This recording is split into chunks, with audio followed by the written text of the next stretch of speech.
Hello student, welcome back to my channel. आज हम अपनी इस वीडियो में पढ़ेंगे जबलोंस्की डायग्राम। ठीक है, जबलोंस्की डायग्राम क्या होता है। लास्ट हम अपना फोटोकेमिस्ट्री के लॉ पढ़ चुके हैं, उससे अगला टॉपिक क्या है, जबलोंस्की डायग्राम। ठीक है, तो सबसे पहले इसकी डेफिनेशन जान लेंगे कि जो ये जबलोंस्की डायग्राम है वो होता क्या है। तो इसकी डेफिनेशन क्या है, प्रकाश रासायनिक अभिक्रिया में क्रियाकारी अणु द्वारा प्रकाश के फोटोन या क्वांटम के अवशोषण व उसके बाद होने वाले विभिन्न रासायनिक प्रक्रमों की जानकारी जो होती है, यानी प्रक्रमों के बारे में जो जानकारी होती है वो जबलोंस्की आरेख द्वारा प्रदर्शित की जाती है। ठीक है, यानी कहने का मतलब क्या है कि जो फोटोकेमिकल रिएक्शन होती है उसके दौरान जो अणु होता है वो ऑब्जर्व करता है क्या, फोटोन या फिर क्वांटम। प्रकाश का जो फोटोन या क्वांटम होता है उसको ऑब्जर्व करता है। उसके बाद क्या क्या केमिकल रिएक्शन होती है वो किसके थ्रू जान सकते हैं हम, जबलोंस्की डायग्राम के थ्रू।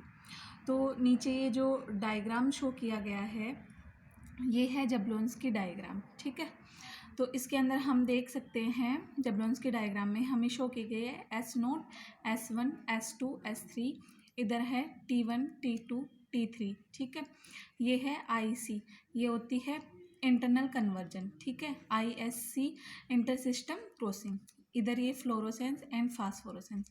अब ये सब चीज़ होती क्या है, S0, S1, S2, S3 क्या होता है, IC, ISC, ये सब चीज़ें क्या होती है, उसको समझने के लिए सबसे पहले हमें एक छोटी सी चीज़ समझनी होगी, तब हमें ये पूरा डायग्राम समझ आ जाएगा कि जो जबलोंस्की डायग्राम है वो एक्चुअली होता क्या है। ठीक है, उससे हम क्या कर सकते हैं। तो उसके लिए हम एक छोटा सा एग्जाम्पल देख लेते हैं।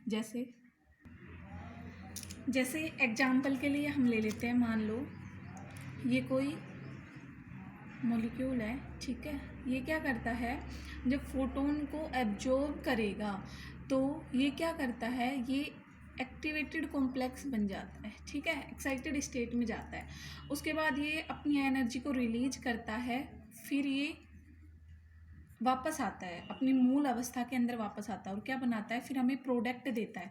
हम डायरेक्टली क्या लिख देते हैं, डायरेक्टली हम ऐसे लिखते हैं, बट इसके जो बीच में एक्टिवेटेड कॉम्प्लेक्स बनता है वो क्या होता है, उसके थ्रू हम जानेंगे कि ये जबलोंस्की डायग्राम है वो क्या होती है। जैसे फॉर एग्जांपल ये कोई स्रोत है, मान लो ये कोई स्रोत है, इससे लाइट निकल रही है। ठीक है, प्रकाश आ रहा है, यहाँ पे कोई मॉलिक्यूल है, ये क्या कर रहा है, इस लाइट को एब्जॉर्ब कर रहा है। ठीक है, इसका अवशोषण कर रहा है।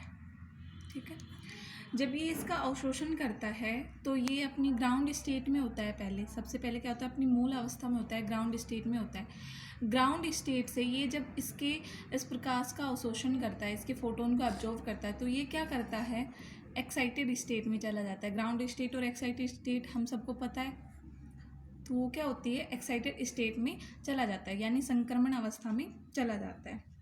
ठीक है, तो ये चीज़ समझ आ गई। हम जानते हैं कि कोई भी जो मॉलिक्यूल होता है उसका जो ऑर्बिटल है उसमें क्या होते हैं, 2 इलेक्ट्रॉन होते हैं, या तो 2 होंगे या फिर 1 इलेक्ट्रॉन होगा। ठीक है, 2 या 1 इलेक्ट्रॉन होंगे ऑर्बिटल के अंदर, या तो दोनों जो इलेक्ट्रॉन है, एक तो इसके अंदर क्लॉकवाइज होता है और एक क्या होता है, एंटी क्लॉकवाइज होता है। ठीक है, जो ये ऊपर जा रही है तो क्या है, क्लॉकवाइज, और ये जो नीचे आ रहा है ये क्या है, एंटी क्लॉकवाइज होता है। ठीक है, तो हमने क्वांटम नंबर भी पढ़े होंगे 11th-12th क्लास में। कौन कौन से होते हैं quantum number, N, M, L व S होते हैं। ठीक है, तो यहाँ पे जो हमारा S क्वांटम नंबर है उसके बारे में हम पढ़ेंगे। तो S क्वांटम नंबर में क्या आती है, स्पिन आता है, यानी चक्रण आता है। जो ये ऑर्बिटल के अंदर जो इलेक्ट्रॉन है इनका चक्रण आता है, उसकी स्पिन निकालते हैं हम। तो वो कैसे निकालते हैं, इसकी स्पिन मल्टीपल सिटी ज्ञात करने के लिए एक फॉर्मूला होता है, क्या होता है, 2s+1। ठीक है, ये फॉर्मूला होता है। अब इसमें s क्या होता है, s होता है स्पिन, s क्वांटम संख्या। वो क्या होती है, वो ये जो हमारे इलेक्ट्रॉन है जो क्लॉकवाइज और एंटी क्लॉकवाइज है उनकी संख्या होती है। तो जो क्लॉकवाइज होता है उसका मान क्या लिख लेते हैं, +½ और जो एंटी क्लॉकवाइज है उसका मान क्या होता है, -½ तो इसमें ये तो S1 हो जाएगा और ये क्या हो जाएगा, S2। ठीक है। और उसके लिए क्या फॉर्मूला निकालते हैं इसकी स्पिन ज्ञात करने के लिए, 2s+1, ठीक है। तो ये वाली चीज़ हम अच्छे से समझ ले, उसके बाद हमें पूरा समझ आ जाएगा कि जबलोंस्की डायग्राम क्या होता है, ठीक है। अब वापस अपने डायग्राम पे आ जाते हैं हम, ठीक है। तो हमने बताया स्पिन फॉर्मूले के बारे में। अब उसमें हमें ये पता लगाना है कि जो कोई भी मॉलिक्यूल है, मान लो वो अपनी ये S0 ग्राउंड स्टेट के अंदर है, जो S0 ग्राउंड स्टेट है उसके अंदर है, जब वो एक्साइटेड स्टेट में जाता है, यहाँ पे S1 में कब जाएगा, S2 में कब जाएगा, या फिर T1 में कब जाएगा, T2 में कब जाएगा, ये सब चीज़ें ज्ञात करनी है। तो उसके लिए क्या करेंगे हम, सबसे पहले युग्मित चक्रण लेते हैं। युग्मित चक्रण में क्या है, ये ऑर्बिटल है, ठीक है। ग्राउंड स्टेट के अंदर ऑर्बिटल है जिसमें 2 इलेक्ट्रॉन है, एक तो क्या है क्लॉकवाइज और एक क्या है एंटी क्लॉकवाइज। तो उसके लिए हम S1 और S2 का मान रखेंगे। S1 क्या आ जाएगा +½ और S2 क्या आ जाएगा -½ ठीक है। तो S = S1 + S2, तो क्या आ जाएगा +½ + -½ ठीक है। तो ये क्या हो जाएगा 0। अब इसके अंदर फॉर्मूला क्या है स्पिन मल्टीप्लिसिटी का, 2s+1, ठीक है। तो यहाँ पे 2 × 0 आया हमारा s का मान, 0 + 1, तो यहाँ पे क्या आ जाएगा 1। इसका मतलब क्या हो जाता है S1 यानी सिंगलेट। तो ये क्या हो जाएगी सिंगलेट ग्राउंड स्टेट, इसे क्या बोलेंगे सिंगलेट ग्राउंड स्टेट। यानी इसकी जो स्पिन है, अगर हमारे ऑर्बिटल के अंदर जो हमारे इलेक्ट्रॉन है उनमें से एक क्लॉकवाइज और एक एंटी क्लॉकवाइज होता है, तो जो हमारा इलेक्ट्रॉन है जो वो किस में होगा, जो हमारा मॉलिक्यूल है वो किस में होगा S0 स्टेट में, यानी ठीक है सिंगलेट ग्राउंड स्टेट के अंदर होगा, ठीक है। अब नेक्स्ट है, अब हमें पता लग गया कि S क्या होता है यानी सिंगलेट स्टेट होती है। तो अब हमें पता लगाना है T क्या होता है, उसमें क्या होता है ट्रिपलेट स्टेट होती है, ठीक है। तो यहाँ पे कुछ लिखा हुआ है जो क्या है चक्रण अवस्था ज्ञात करने के लिए, यानी जो इसकी स्पिन अवस्था है उसको ज्ञात करने के लिए 2s+1 सूत्र में कुल चक्रण S का मान रखने पर यदि मान 1 प्राप्त होता है, जो हमें लास्ट में प्राप्त हुआ था 1 प्राप्त हो, तो अवस्था एकक अवस्था यानी सिंगलेट अवस्था होगी, तथा यदि मान 3 प्राप्त होगा तो अवस्था त्रिक अवस्था यानी ट्रिपलेट अवस्था हो गया। ट्रिपलेट अवस्था हमें कैसे मिलेगी, जब हमारे जो इलेक्ट्रॉन है ऑर्बिटल के अंदर वो पैरेलल स्टेट में हो, ठीक है, समांतर हो एक दूसरे के, ठीक है। वो नेक्स्ट एग्जांपल है हमारा, जैसे ये कोई मतलब हमारा ऑर्बिटल है, उसके अंदर क्या है ग्राउंड स्टेट के अंदर इलेक्ट्रॉन है, वो दोनों इलेक्ट्रॉन हैं।